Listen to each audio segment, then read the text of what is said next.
Good morning. It's Tuesday, January 25th. We're glad you're including Top Story in your day.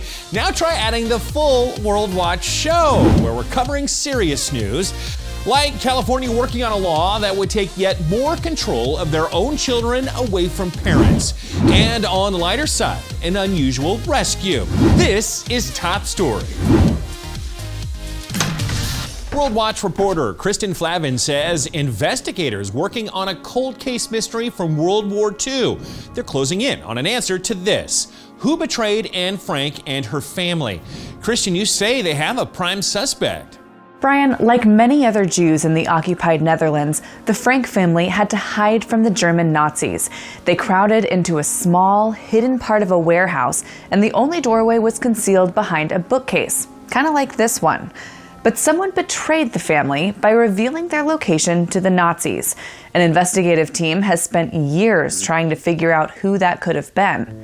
Yeah, we investigated about more than 30 scenarios, and I think we can say with quite a certainty that about 29, 28 of these scenarios are virtually impossible. Only one scenario fits the classic motive, knowledge and opportunity. They believe a Jewish notary by the name of Arnold Vandenberg revealed the location and that his motive was to protect his own family from deportation to a Nazi death camp.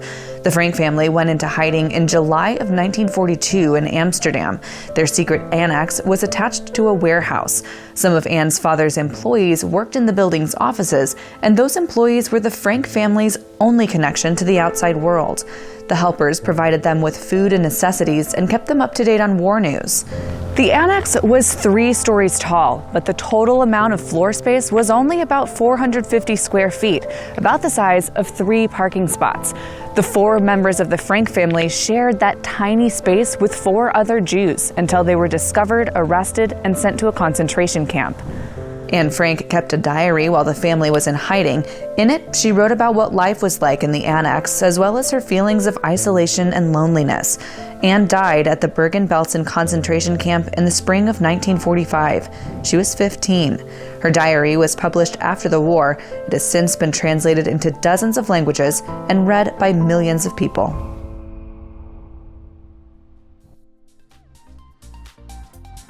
Well, you can finally solve that age-old problem of what to wear. Refine your look with the World Watch merch store.